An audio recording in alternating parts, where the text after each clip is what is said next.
Hi guys, it's me, Poopy Rain here, and today we are going to be reading Sophia and the Purple Traveling Case.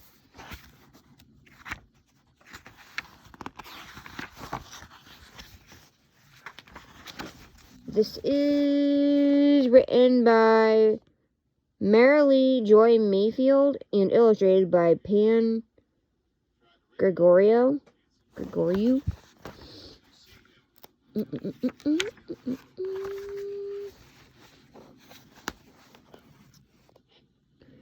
Aunt Stella, you're finally here, exclaimed Sophia. She hugged her favorite aunt. I'm so happy to see all of you, said her aunt as she dragged in a purple suitcase decorated with pink flowers. Let me carry your suitcase to the guest room, said Sophia's dad. No, said Aunt Stella firmly. I'm the only one who carries my purple suitcase. You can carry the others. Aunt Stella pressed a button, and tiny wheels popped out on the bottom of the case. Sophia was amazed that the wheels were purple too. Her aunt rolled the case to the stairs, and she lugged it up one step at a time.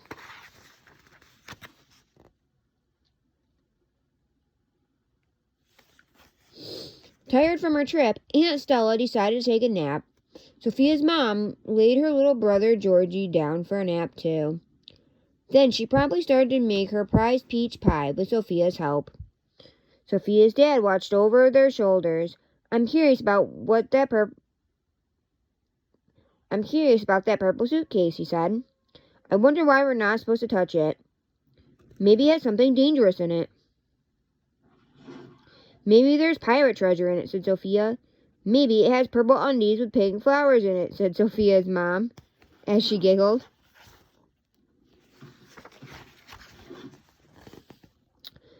Aunt Stella came down for dinner with a heavenly grin on her face. Yum, she said. I smell my favorite peach pie. She smiled at her sister, and then she turned to her niece. Now, Sophia, will you tell me what you've learned this year? Okay, said Sophia. I've learned how to read a book. Daddy helped me to fly a kite, and Mommy taught me how to tie my shoelaces. I even learned how to play soccer. Best of all, I learned to ride a bike. It still has training wheels, though. Wow, that's a lot of exciting things for 1 year, exclaimed Aunt Stella. Maybe this week we can do some of those things together. Sophia nodded her head and smiled. Aunt Stella always made her feel grown up.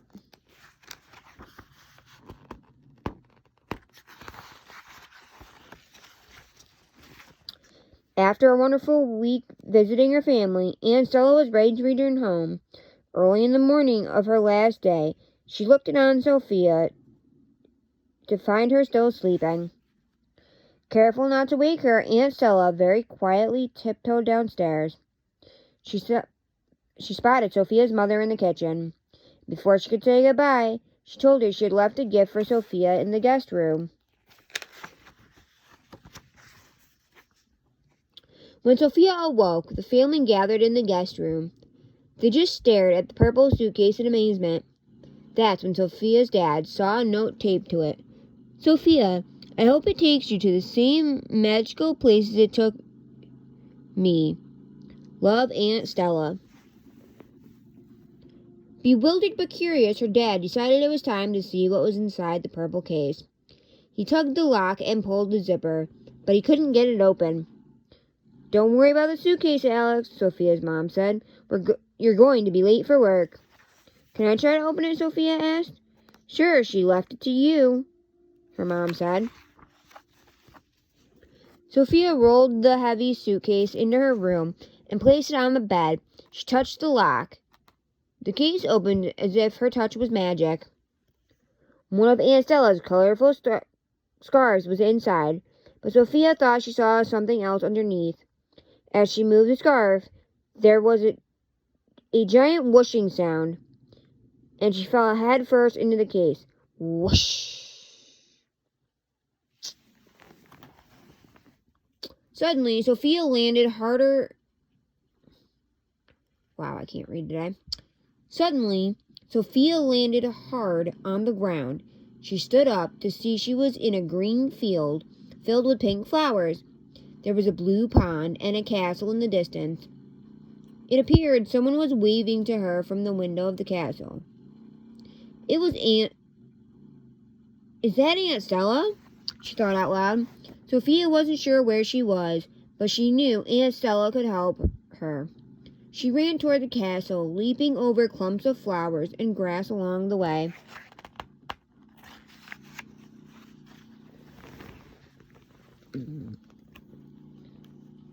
Sophia entered the castle and began walking from room to room in search of her aunt. Each room was marvelously decorated, but Stella could not be found in any of them. Sophia then walked into a bedroom that was truly adorned for a princess. It had beautiful purple curtains and a canopy bed to match. She had grown tired from the hunt for Aunt Stella. She decided to lay her head down for a quick nap. I'm so tired no one will notice me, she thought.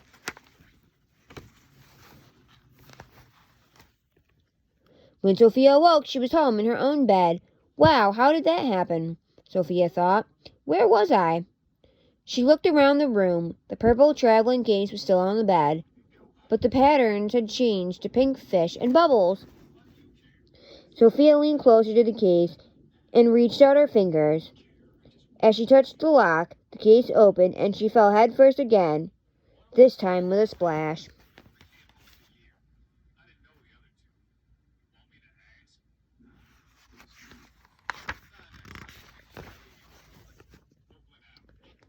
In a split second, Sophia was under the water. She was surprised she could breathe. When she looked back, she could see that she had a mermaid tail. No wonder I can swim so fast, she thought. In the distance, she could see a beautiful coral reef. There, she saw the sea king. He was a large octopus surrounded by mermaids who appeared to adore him. Wait, is one of those mermaids Aunt Stella? She wondered. Is it really her?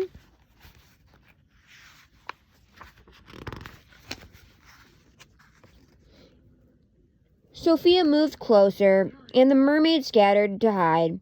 The Sea King eyed her suspiciously and asked what business was in the Sea Kingdom. I thought I saw my aunt, said Sophia. She looked like one of your mermaids. Impossible, exclaimed the Sea King. They are all my daughters. You must leave now. The Sea Kingdom is no place for you. The Sea King waved Sophia away with his tentacle. When Sophia opened her eyes, she stretched out and realized her foot was hitting the purple case. It was still on the bed. It must have all been a dream, she thought. She glanced at the lock. It was time to get up for the day.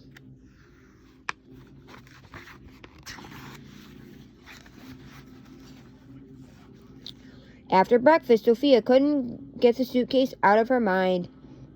Were her dreams somehow connected with it? She marched back upstairs to her bedroom and looked at the suitcase again. This time it had a pattern of rainbows. How strange, she thought. She touched the lock and the case opened. Whoosh!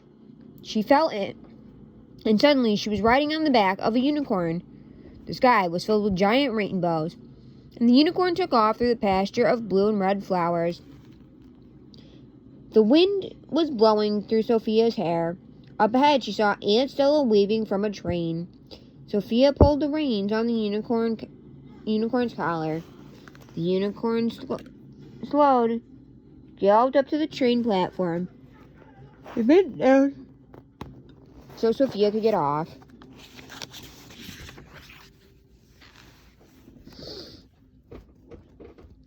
Sophia quickly boarded and found Aunt Stella in the dining car.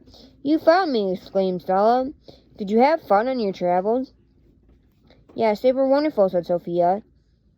I just wish you didn't have to go. You can come visit me anytime, said Aunt Stella, and I'll come visit you next year. Now the mystery of the purple traveling case was solved. It wasn't used to take on travels. It was a way to travel. But how can you visit without your purple traveling case? Sophia asked. I have a new one. I thought I'd go for bread this time, said Aunt Stella, and she rolled her new traveling case. What's in it? Asked Sophia. Let's open it together and see, said Aunt Stella with a smile and a wink.